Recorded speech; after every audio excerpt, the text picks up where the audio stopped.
हाँ दोस्तों, राजवंत सिंह माली गोल्ड गुरुकुल में आपका बहुत बहुत स्वागत है। आज का टॉपिक जो सिंपल, आओ सोचना शुरू करें। सोचना शुरू करना क्या है, हम सोचेंगे कब सोचेंगे। मैंने ये बातें नोट की हैं कि अभी मार्च निकल के गया है। बहुत मैं स्कूलों में जाता हूँ, कॉलेजों में जाता हूँ, मेरे लेक्चर भी होते हैं, तो वहाँ पर जो शिकायत सामने आती है वो ये है कि अभी एग्ज़ाम के दिनों में भी लोग ऊंची ऊंची आवाज़ में लाउड स्पीकर लगा के रखते हैं। किसी ने जगराता कराना है, कोई गुरुद्वारे में कोई फंक्शन हो रहा है, एक गांव में 3-3, 4-4 गुरुद्वारे हैं और 3-3, 4-4 गुरुद्वारों में ही बहुत स्पीकर लगे होते हैं। गुरबानी समझने के लिए एक स्पीकर ही जाता है, काफ़ी है, या एक के बजाय गांव बड़ा तो 2 स्पीकर लगा लो। यदि 4-4, 5-5 स्पीकर लग जाएंगे तो हमें समझ ही नहीं आएगा, और वो जो म्यूज़िक जो हमारा वो पार्ट है हमारा, वो नॉइज़ में तब्दील हो जाएगा। मैं शादियों में जाता हूँ, बहुत ही मतलब ये समझता हूँ कि इतना बुरा हाल हो जाता है शादी में जाके, मत पूछो। जो वहाँ पर हमें म्यूज़िक चाहिए होता है, संगीत चाहिए होता है, वो नॉइज़ में तब्दील हो जाता है। यार नॉइज़ में तब्दील करके आप कितना जारिंग म्यूज़िक होता है। मैं परसों भी शादी में गया था, मेरे दोस्त के बेटे की शादी थी, मेरा क्लास फेलो है, उसके बेटे की शादी थी। तो मैं कह रहा हूँ, हम पुराने यार दोस्त इकट्ठे हुए, क्लासमेट्स इकट्ठे हुए, लेकिन बात ही नहीं कर पाए। मैंने अपने भांजे की शादी अटेंड की आज से 7-8 साल पहले, उसके बाद मैंने तौबा कर ली कि मैं शादियों में नहीं जाऊंगा। क्यों? वो शादियों में जब हम जाते हैं, एंजॉयमेंट करने के लिए जाते हैं, बैठने के लिए जाते हैं, दोस्तों के साथ, रिश्तेदार के साथ गपशप मारने के लिए जाते हैं, अपने मन का बोझ हल्का करने जाते हैं, तो वो होते ही नहीं वहाँ पर। इतना ऊंचा डीजे सिस्टम, इतना ऊंचा वो और दूसरा सिस्टम लगा होता है कि आपको दूसरे साथ वाले बंदे की आवाज़ ही सुनाई नहीं देती। यही काम हमारे समाज में हो रहा है, हमारे घरों में हो रहा है। आपने जगराता कराना है तो आपकी श्रद्धा है यार, कम से कम ये देख लो कि दिन कौन से हैं। एग्ज़ाम के दिन है तो उसको थोड़ा आगे पीछे कर लो।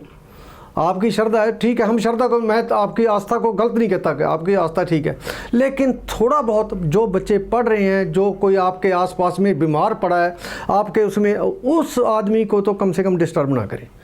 आपने अपनी खुशी के लिए जगराता कराना है, अपनी खुशी के लिए हमने दीवान लगवाने हैं, सिख संगत में दीवान बोलते हैं इसको।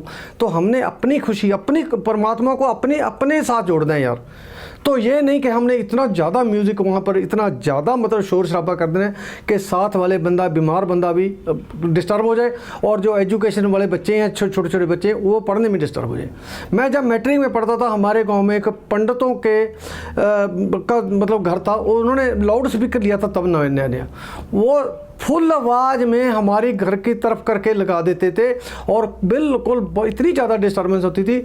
मैं खेत में जाके पढ़ता था, खेत में खाल में बोरी, साथ में बोरा ले जाना, बोरे के ऊपर बिछा के वहाँ पढ़ना, उससे डिस्टर्ब इतना होता। तो दोस्तों मैं ये कहना चाहता हूँ, यदि आपकी श्रद्धा के ऊपर मैं कोई कटाक्ष नहीं कर रहा, आपकी आस्था के ऊपर कोई कटाक्ष नहीं, यदि आप वाकई ये काम करते हो, आपको चाहिए कि आपने ईश्वर के साथ आपकी कोई बात करनी है, आपने उसके साथ जुड़ना है, तो आप इन बातों का थोड़ा ध्यान रखें ताकि दूसरा आदमी डिस्टर्ब ना हो। यदि आप इन बातों का ध्यान रखोगे, म्यूज़िक और शोर में आप फ़र्क आपको पता लग जाएगा, तो डेफिनेटली आप जो डीजे की आवाज़ है वो कम कर लेंगे। हमें ये पता करने में कितना टाइम लग रहा है, हम कितने दिशाहीन हो चुके हैं यार, कि हमें यही नहीं पता कि हमने म्यूज़िक सुन रहे हैं या हम शोर सुन रहे हैं।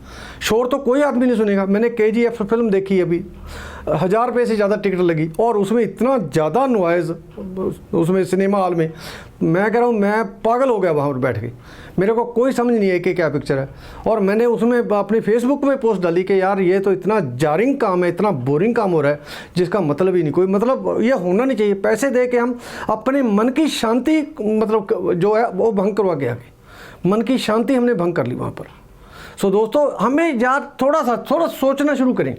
हम इकट्ठे होकर सोचेंगे तो हमारा जो लेवल है, हमारी जो थिंकिंग है, वो थिंकिंग लेवल है वो बढ़ता चला जाएगा। जब थिंकिंग लेवल बढ़ेगा तो आपका कॉन्फिडेंस लेवल बढ़ेगा। जब आपका कॉन्फिडेंस लेवल बढ़ता है तो आप डेफिनेटली तरक्की करते हो। आज के लिए इतने।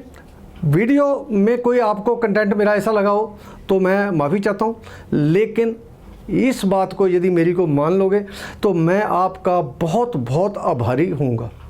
आई shall be highly grateful to you for this act of kindness. यदि आप ये कृपा करके ये काम कम कर दोगे थोड़ा। जितना मर्जी श्रद्धा जितनी मर्जी रखो, आस्था जितनी मर्जी रखो, वो मैं कुछ नहीं कहता। सिर्फ थोड़ी वॉल्यूम कम रखना है यार, आपने वॉल्यूम कम रखोगे तो आसपास में डिस्टर्ब नहीं होगे। दोस्तों आज के लिए इतने, मिलता हूँ जल्दी एक नए टॉपिक के साथ। वीडियो अच्छी लगे लाइक शेयर और कमेंट करना इसके ऊपर।